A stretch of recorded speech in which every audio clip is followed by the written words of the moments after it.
everybody. This is going to be a different kind of episode because it's just, you can see it's just me. Fuck off. What the hell? I'm here. Oh, I'm here. I woke up 2 hours ago and got my coffee. And we're recording at 7 in the morning, so it makes sense. 7 in the morning? No, it's how little Braxton realized it's 7 p.m. Well, yeah. He's got his alarm on. My 5 p.m. is your 5 a.m. It's the same thing. Yeah, it's like working the graveyard shift, you know. This really... You ever have conversations with like a different group of friends and then another person that you were hanging out with mentions like the same thing? That's what just happened. I was really? Everybody's brain's connected. We're all mind flayers. We We're on a brain network. Speaking of brain network, I had a glitch in the Matrix today. So when I first came in, I told Brax that something really crazy happened today. So a long time ago, and by a long time ago, I mean Christmas time, I took my headphones with me to my parents and I started getting listen to some tunes, right? And I was jamming and playing whatever. And I brought him back, went to the gym with my girlfriend, was jamming there too, rocking out. Came home.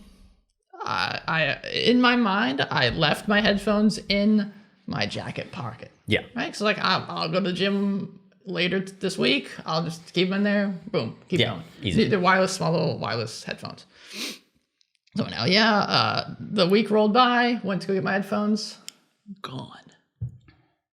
Like from the jacket, it's just not, they weren't in there? They weren't in my jacket pocket. They weren't in my car. They weren't anywhere. So the leading hypothesis was that I had lost them walking up the steps. Maybe they fell out of my pocket. I was like, gosh, I had already wiped those from my mind. I was like, I started doing research, maybe some other headphones I could buy at some point. Hadn't made a purchase yet, but I was thinking about it. I mean... Right, but I didn't want to have wired headphones walking around campus when school starts back up. So I was thinking about trying to figure out what to buy. AirPods. Yeah, those expensive bad boys, though. I feel like they don't fit in my ears well. Which one? Which kind? Sorry, there's three kinds. I've never used an AirPod, but all the Apple headphone earbuds I've had in the past did not fit in my ears. If you're afraid, we can alcohol wipe them down. I have both types. Damn, you can test them out. cozy. Yeah.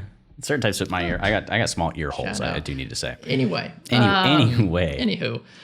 So while I had decided these were gone, right? I literally looked everywhere. My girlfriend and I had scoured the apartment, the car, everywhere. And I've driven multiple times since then. This is going to be important later. I've driven multiple times since then. So today we went, my girlfriend and I went out today, went to an arcade, had some fun there. Yeah, one we went to? No, a different one. Oh. Super fun. A lot of fun games there. They had this really cool Japanese music game. It was in English, but it was from Japan, obviously. But it was super cool. Not as cool as the one that we played before, but giant circle. It was a lot of fun. And it was cold. It's cold outside, so I was decked to the nines with my cold gear, had my beanie on and everything. Came back, just was chilling, over. Quiet. But then I came to do the podcast and still cold outside. So I was like, I'm gonna grab my beanie. The beanie's gone completely. It's a different beanie. It's reference. Oh, okay. Different one. I have a couple beanies. Beanie was gone entirely. And so my girlfriend and I quickly scoured the apartment looking for it. Not outside. So I'm thinking, okay, well, maybe I left it in the car, right? So on the way over to Braxton's place, I checked in my car. Lo and behold, I found my headphones in the middle of my driver's seat. Spooky. And I have sat in that. I was literally just there. Was it I would have felt it. Just in the seat, or was it pushed into the crevasse? In the middle of the seat, as if someone had delicately placed it. It was really weird, man. And it's not like it's a small thing that I'm not like the Cinderella with the pea. I would have felt this big. Sorry, what did you just say? Cinderella, wasn't that the pea they put the pea underneath the bed and she can feel underneath 40 mattresses?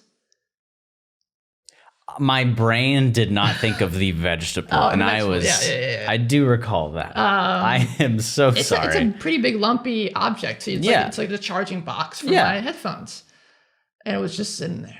Your beanie too? What about your beanie? No, beanie. I don't know what the beanie is. Just keep an eye out on your seat, I guess. Yeah, so in the next few days. That's my girlfriend said I lose something and I gain something else. Really weird.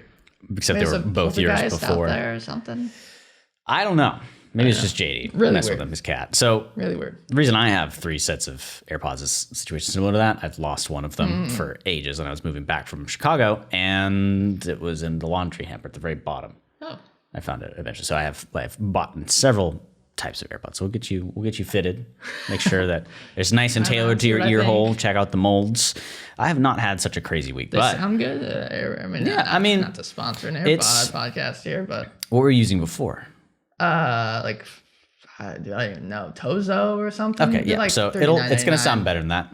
Okay. The thing with the AirPods is the immense convenience. It is just stupid how convenient these things are. They do sound great. If you've ever used the little boop plug into the iPhone type of ones that fit in your ears, it sounds basically like that. Last ones I used were like that. Were last time iPhones had that capability. Yeah, so which it was a long sounds time ago. pretty much the same as that. Okay. Maybe a little bit better, maybe a little worse. I don't know. We'll let you test them out. Anyways, yeah. Well, that's not what we're here to talk about today. that's not what we're here to talk about. He's Brian. He's Braxton. And this is the Dungeon Crawl. Today, I think we wanted to talk a little bit about some little leaky boys that have been coming out. Yeah, we still got 2 weeks until this bad boy drops. Yes. But there was a pretty big leak that came out. The guy's name is Nerd Immersion. He did a YouTube video on it, and he'd received these pictures from an unnamed anonymous source. I gotta imagine for these leaks, it's literally just WotC saying, okay, PR people, get the leaks out now. Like, do you think there is like a leak department of PR? There is a picture of someone's hand in one of them, so I'm sure if you really wanted to start super sleuthing, they could probably figure out whose hand this was. Okay, yeah. But it's really, I don't know.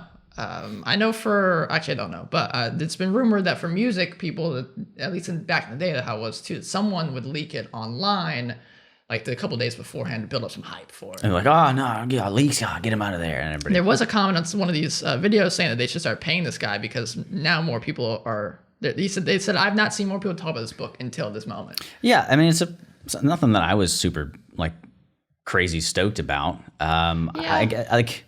Alterations to races. I think I was excited until I heard Jimmy Crawford talking about it a little bit more. I was like, oh, I thought it was going to be a lot of new alterations and stuff, but it's not much. It's just like a compilation of stuff. Pull this a little bit closer to your face. Yeah. What was he mentioning? What got you like not excited about it from him? That it was just going to be more of like taking Volos, Xanathars, and things, kind of like putting things together in like one stop shop. Well, I mean, it's strange that you mentioned that, specifically Volos. With a few changes. There's some stuff that they don't bring in, or at least stuff that we're not seeing that's not from other books. And I get it to a certain degree. Like, we've got these other products, we still want you to buy them. They're really unique to that setting, so we won't put them in this book. But then this isn't a catch-all. And the player's handbook stuff aren't really in here either, which is an interesting decision. This is so much chaos The cats in my are life right knocking now. things over. Keep going. But I think it's weird to not include players' handbook races, and we'll get a little deeper into the leaks here in a second. But I think it's weird to not include player handbook races because the bundle doesn't have the player's handbook in it. So I feel like if you're gonna pick it up, you're like, I already own the player's handbook, or I don't already own the player's handbook. This is a good place to get into D&D. I'm gonna purchase this bundle, which again, I don't think you can still purchase Monster Multiverse without purchasing this $150 bundle. That's still the status of the. I believe so. Wow. I'll double check over chat here. Yeah, I mean, I believe you. But I don't know. And the problem that we've talked about before, like the power creep kind of, is now those races will not stand up to the new, especially the new alterations to some of these races. Yeah, and it goes into the philosophy of, Fireball. It exists. You don't have to use it, but you're missing out on the damage just because it is there. Min-maxers, people that prefer flavor for their certain characters. If you want to play a tiefling or a base human that doesn't have any of these extra things like some of these races are getting, like the Eladrin in particular, and some of their adjustments for the Genasi, I mean, if you don't care about doing the best thing right away, it's not that big of a deal, right? Right? Yeah, it's just not as fun if everyone else around the table is doing fun stuff. Yeah, so that's where you're starting to get a little bit of the differences between player skill and power. It's still only on Amazon for the $152 bundle. Okay, so that's strange. It is very strange. But so before we go into the leaks mainly, and so if you want to avoid spoilers, leaks, whatever, then now would be your chance, I guess, to bow out. Bow out? Yippee-oh-yippee-yay? Nice reference. I don't think. I don't think this is a big spoiler book. Period. It's stuff we've seen already. Yeah. So if you've read any of the other material, you're already spoiled. And I would venture to say, if you've been keeping in mind with any of the changes that have been going on, you could have been like, okay, yeah, this is well within what I was expecting. Some of this stuff has been talked about already. I'll talk about the monsters real quick, because there's not much we learned about the monsters in this leak. Just from the table of contents, there are 260 total monsters. That's a lot of monsters. And I want to ask you, Braxton, how many of them do you think are new? Like, I'd venture to say like special to this book. 10%. 10 to 12%. I'm not good with math. There's a total of 2 new monsters in here. How many? 260. I was still too generous. Yeah. It's close. I was close. And we're missing some monsters, so they didn't just reprint every single one that's been released so far. They're missing a few from Volos, mainly orcs. A lot of the orc bundles, like the orc Red Fang of Grumsh or whatever the hell, those variants of orcs are not in this at all. Part of me thinks that it could be because of the recent erratas that we saw, maybe. It definitely is. We also don't know if there are any changes to these stat blocks, if they're just complete copy and paste, or if they are new additions of these 200. I feel like, the stat blocks are a harder thing to spoil on, so I'm not surprised we don't have that yet. So the 2 new ones, I'm going to let you know.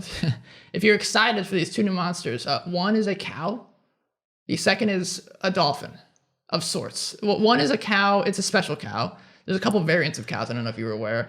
And then the second one was a little hard to read on the table of contents, but the one right above it says dolphin. You can easily read the right one underneath it also says dolphin. And it looks like it says, to me, it looks like it says dolphin daughter. Now, it is something from mythology, but again, if you're very excited for these 2 new monsters, I would not be. It's a cow and a dolphin. More or less. So the thing that's taking the show here, I guess, is the stat block alterations. Yes, if there's alterations to these stat blocks, which I imagine if there are, they'll probably just be the ones that they've talked about already. Yeah. Of, changing wording and fixing stuff like that. Okay. That's fine. monster stuff. Yeah, so they're trying to standardize. The stat blocks get a big chunk of these new syntaxes, structurings, I guess. That makes sense. Removes innate spell casting and make it abilities, which came up in our recent home game.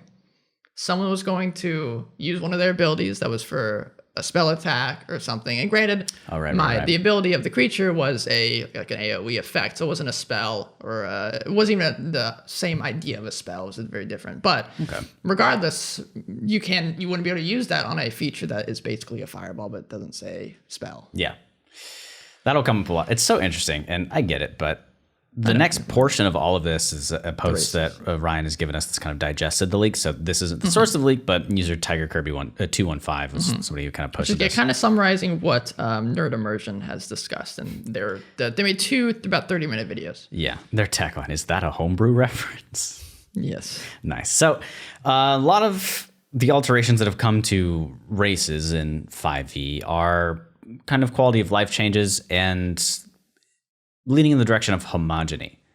Yeah, I would say. Which is really strange. Yeah, I was going to say, it's very odd, especially considering the latest errata that we saw. Yeah. Which was kind of, the trying to be more diverse by making things less diverse.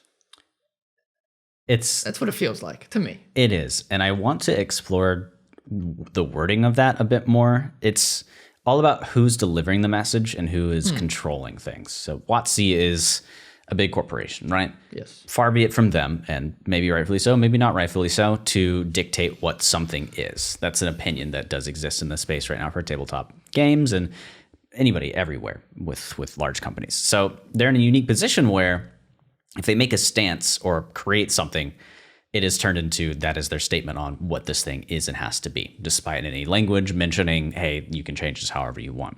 So while they want to show a more diverse set of playable ancestries and races for people to use, they also can't dictate what drawbacks and benefits there are to this race and group of people that have evolved. Say all races or all of this race is like this. Yeah. And it makes sense because blanket statements more often than not piss me off and are pretty fucking terrible. I do hate them most of the time because it's throwing a bunch of stuff into a generalization.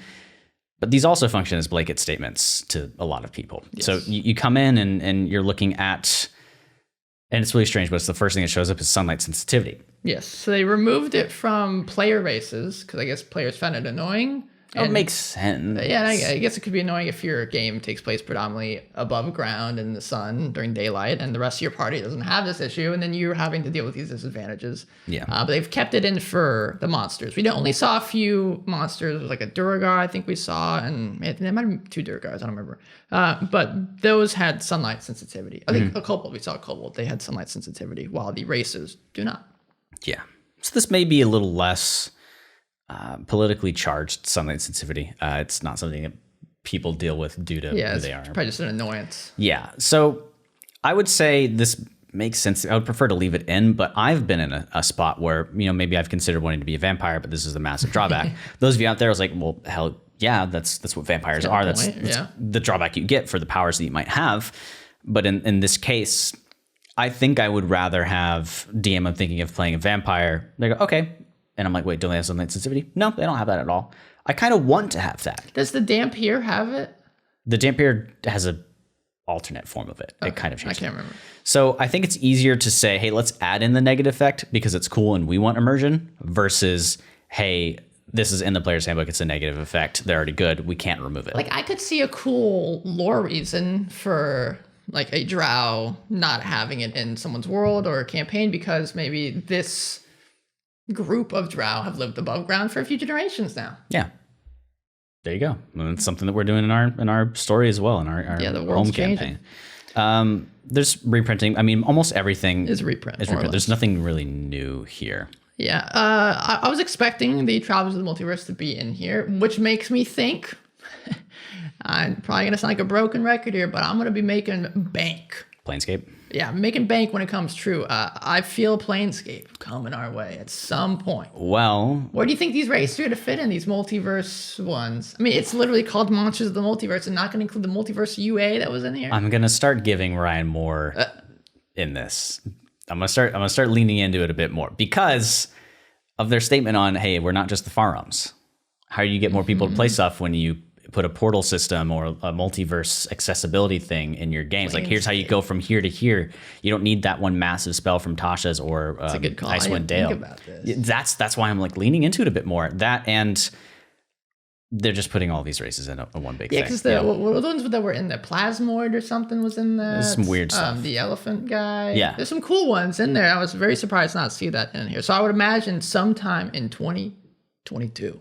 We'll see those races in something. Yeah. And where do all large stories or media or franchises kind of lean into? I don't like Pokemon's done it. They've got some god Pokemon. But like Marvel, they make multiple universes. There's the Spider-Verse for Spider-Man. Don't worry, no spoilers. But everything kind of eventually goes into, hey, we've got all these individual properties. Let's connect them by a universe and bring them together. Yes. And that's going to be the easiest way to get people to play more stuff. I would think. It's like, here's this character you played in one campaign. Here's this exact system, how you might bring it to another one. Or the 5e or D&D multiverse. It's just a thing in it. De-silos It exists. They say in, I want to say the DM's guide already, that all the other universes and places exist cohesively in the greater multiverse. So it's there. Together.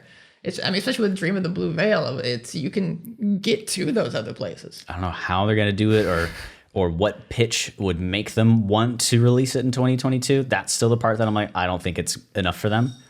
But yeah, we can get there at some point. So intrigued. This race list and adjustments, a lot of it is strange. Head scratching. You've got Aarakocra, you reduce their flying speed down to 30 and raise their walking speed up to 30. Making it more in line. There's no more weird chase sequences of, well, we've got, our Aarakocra who can't fly here and he's running and he's just lagging 5 feet behind every 6 seconds. Small races as well. Yeah, small races have been adjusted. You can now make some races small if you so choose to do. The Genasi, I think, are 35 feet now. Yeah. Well, the wind Genasi specifically, the air Genasi. I don't got a lot of buffs. It has lightning resistance. Yeah, they'd say Genasi had the biggest buffs. It made sense. I think Bugbear got a little bit too. Yeah, well, Genasi got a weird. I don't know if you were aware of this with the Fire Genasi, that their version. First of all, they were the only Genasi that had dark vision. One of the Genasi was just flat out the better choice. Yeah, is it that one? I think so. Maybe I don't know. But the Fire Genasi was the only one originally that had dark vision. They all do now. And their version of dark vision, instead of seeing things in grays Elemental and blacks. They would see it in colors of red because they're fire. So Yeah. it was kind of cool. It was a very unique flavor of dark vision. No longer is that the case. Isn't it kind of silly how Why? the fire genasi has dark vision, even though it would probably just brighten up the room that they're in?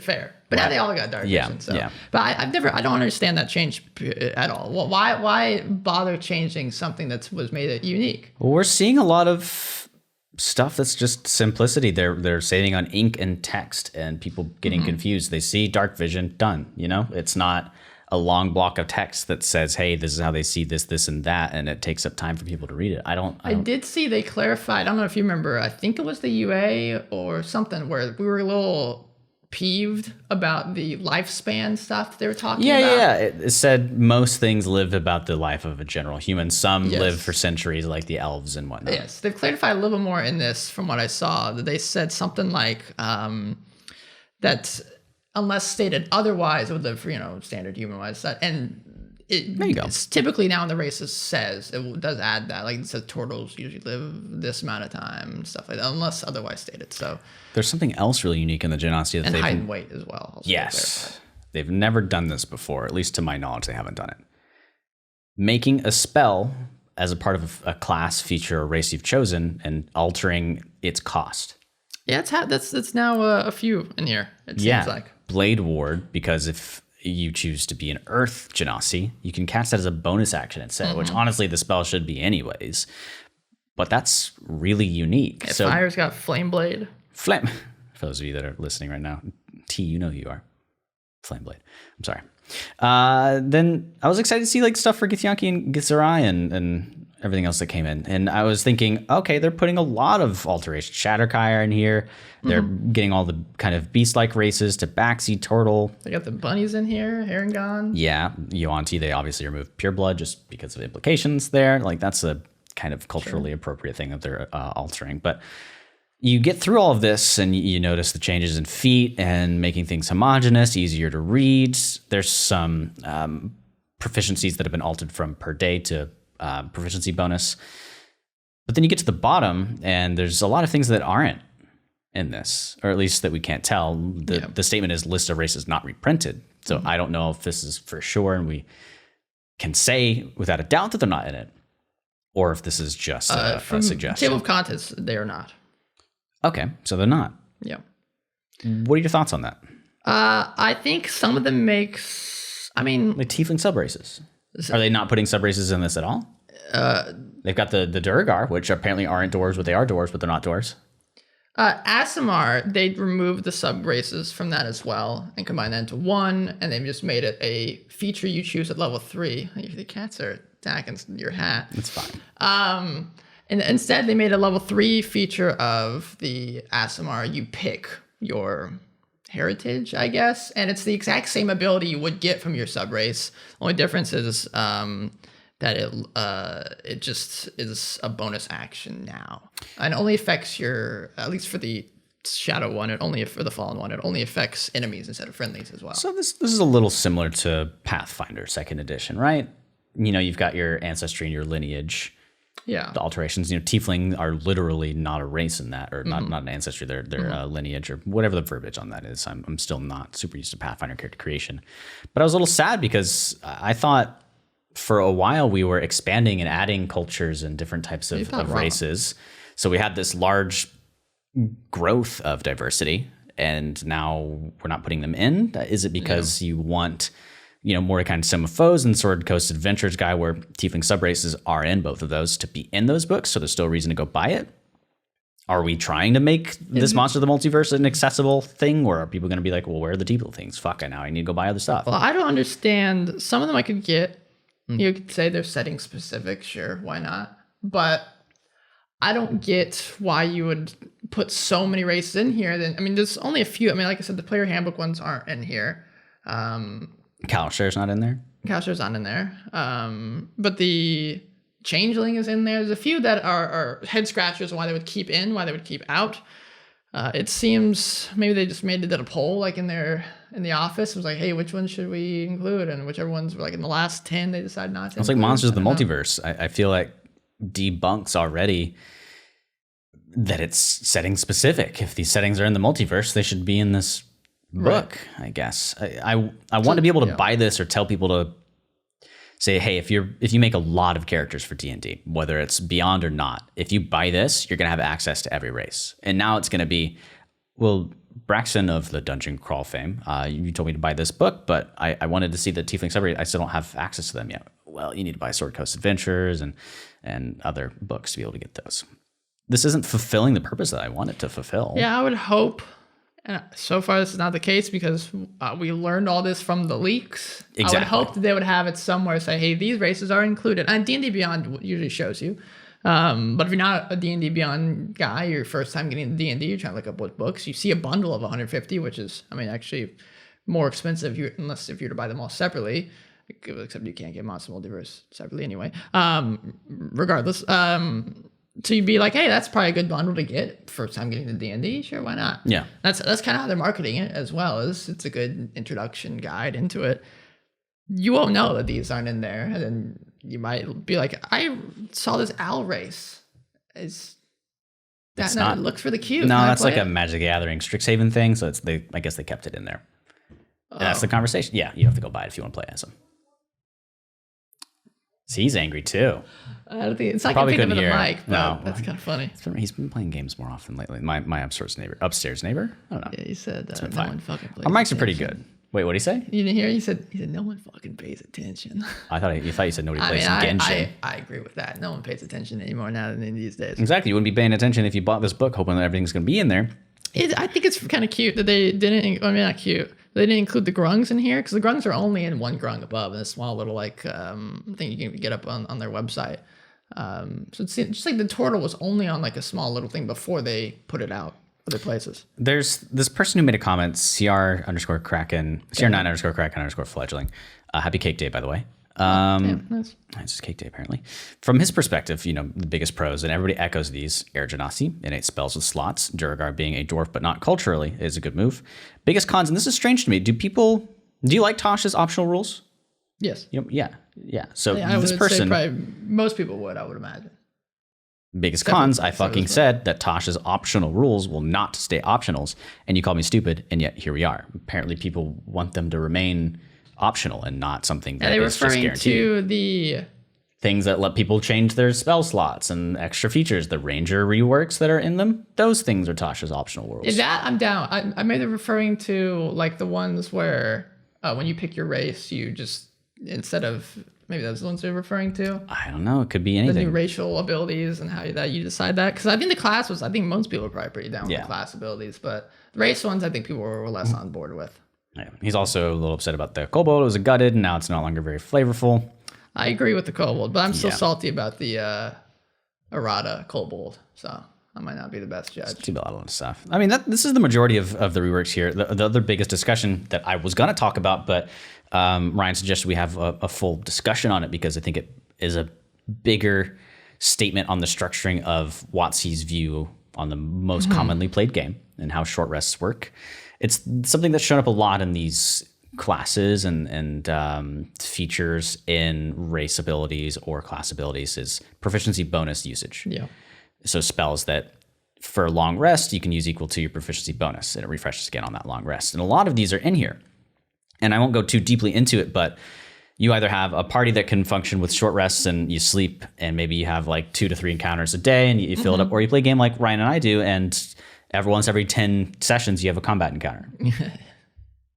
It happens. It does happen, but maybe you have 1 encounter a day. It's the balance between these proficiency bonus based skills, which grows as you level up, which to me is a little more interactive, but you can only refresh them on a long rest. So if you don't get to get that long rest, you won't use them for a while. Versus short rest, you can just pop out, kind of like Pathfinder, do it instantly. Or you do catnap spell? Yeah. That's pretty sick. So it's interesting. And you mentioned something, which is why you want to have a full episode on it, because somebody in the space made a statement on it, yeah? Yes, a very eloquent Reddit post. So it got me thinking about the idea of short rest, how it's not necessarily only a WotC problem, necessarily a DM problem, necessarily a mechanic problem or a player problem. It's kind of a combination of everything. Yeah. So I think it'd be a very interesting discussion to have about the philosophies of short rest and how do take them into your Dungeons and Dragons games, which, hey, might be our next episode, honestly, since we have another week until Monster of the Multiverse. So maybe we'll chat about Short Rest next week. Yeah. There's also... Drop your thoughts below. Drop them. I'll also say there's a lot of people mentioning in this thread that Player's Handbook 2 is coming out soon. And if this is a big conglomeration of a lot of races to look at, if you want more options, what is going to be put into Player's Handbook? What's the limit? I would be surprised if one came out soon. I'd be more so inclined that it'd be probably coming out in the 2024. Yeah, that's what I thought too. Soon-ish. But that's not a Player's Handbook 2. That's a 5.5, 5.6. Kind of. They still haven't said those words. That's us putting it in their mouth. But that's what it sounds like. It does. I don't know. They may decide to stick with 5th edition just because that's the search engine optimized word right now. If you get 6th edition, it could skew it a lot. So whatever business decisions they're making, they'll make it and have their statement on it. Imagine the publicity they get with a new edition. Yeah. But then all these live players would have to choose which edition to play in. So you'd have to time your live play with the new edition drop in the campaign and start a new one. Or transition to the new one. Which but is the then problem. You've got the Transitioning confusing to the new thing one is of... there aren't as good monsters. Not everything's out yet. But other than nomenclature, isn't like altered 5th edition? Like, did we play 5th edition or do we use the new stuff? Yeah. Do we play 5th edition or do we play 6th? It's like the same And there thing. are things that exist to like transfer 3.5 stuff to 5th edition. Obviously, it's not a clean. There's even stuff that does it for Pathfinder 5th edition, vice versa. But obviously, again, it's not a clean alteration or transition because they're very different systems. Yeah. Interesting. So I don't know. I don't know how long this episode is, but I think we've kind of got all our thoughts out. Yeah, this is more of a chat about it because, again, it's not out yet. And some of the pictures that were received were not great pictures, first of all. It was as someone like quickly took a picture over someone's shoulder. They weren't full pictures of the races. So there might be some stuff later that, changes our minds, or we'll have to take it more in context with everything, I guess. I imagine if the book seems to be with a lot of the stuff, our review could be short as well. If it is just reprints, we can cover the changes and we even recommend this book. But as of right now, if you've been playing since the dawn of 5e, or maybe you at least have the books that have been released in 5e, I would probably recommend not to pick up a $150 book. That's basically what it is right now. This is the unfortunate thing about a lot of these changes, like the Genasi and whatnot, is how is this going to work? And this goes into kind of my statement on the recommendation, because I used Beyond a lot. I'm one of those people. I know some really prefer not to. The whole traditional pen and paper experience is really fun, but it's also something to be said when you buy this book, it just yeets it into your character creator and you get the options there. Is Air Genasi from this going to affect the Air Genasi in the other books? Is it going to override them? No, I don't think so. So this is good. So now when you get into Beyond, you're going to have Air Genasi and Air Genasi. Well, okay, so you're in Beyond more often than I am. Can you pre-order books on Beyond? Yeah. Multiverse is not on there. Something's really weird about this book. I don't know what's going on with it. You can't find it unless you're going to buy the bundle. It's making me nervous, man. It's coming out in 2 weeks, 2 right? weeks, exactly, yeah. Mm-hmm. So those are my biggest concerns. How is this going to work? Is it going to override? Is it going to be a check mark that says... Yeah, it doesn't even show up on here. I see the new Critical Role book called Another Deep coming out soon. You know what it's probably going to be? There's a checkbox. Maybe they'll just update it for us. I don't think that's what it's going to be. I don't think so. It's going to be, how you can see Eberron and Critical Role content? I think it's going to say Monsters of the Multiverse content. Check it, uncheck it. Do you think they were just drop the book when it releases on Beyond? Yeah, usually it comes out right away. Instead of pre-order? I don't know. I can look at this. Critical Role, boom. Doesn't come out for another couple months, but I can pre-order that. But Multiverse Monsters, not even there. Huh. Really strange. Really interesting things to think about. So I'm gonna try to Google Monsters of the Multiverse and D&D Beyond, see if anything shows up. Maybe they've talked about it. Say, hey, it will be on there soon. Yeah, if any of you know anything about this, I'd say give us a message again, and this is kind of our sign off here. I'd say at Dungeon Crawl Pod on our social media for Twitter and Instagram. Email wise, the dungeoncrawlpod@gmail.com. This is really scratching my head right now. I've been saying this since I saw it on Amazon. I think every time we've mentioned it, you've brought it up. It's making me really weird. So they haven't said it. Oh, here we go. Okay. So a D&D Beyond staff member replied to a D&D Beyond post that said, hey, I don't know if there's been any information, but I wonder if Multiverse will release on D&D Beyond on the same day, what, yada, yada, yada. And people were like, I don't think D&D Beyond has said anything. And then a D&D Beyond staff member replied and said, I expect to have an announcement early next year. This was in December 22nd, 2021. It comes out in 2 weeks, and there's still, this guy says, I wonder if early next year is this week. And that was January 3rd. Still nothing. I don't know. Maybe it's going to get delayed last minute. Maybe that's what's going on. This is really strange. Very, very strange. We talked about it, though. Every new release that has come out has either been, if I don't like this, WotC, it's like, I won't be excited for anything else that comes out. Now, this one's like, if I don't like it, it's questioning stuff for D&D Beyond for me. I won't ever stop using it because it's too fucking, it's like Amazon. It's just too useful.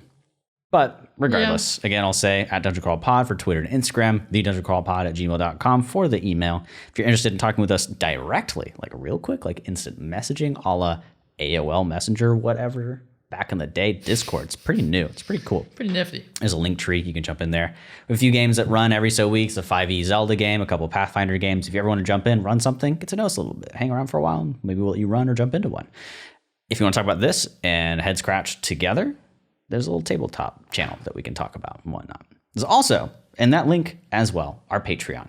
We've had some people support us throughout, I guess, the few months that we've had this, and it's been pretty damn great. So thank you all for helping us afford these.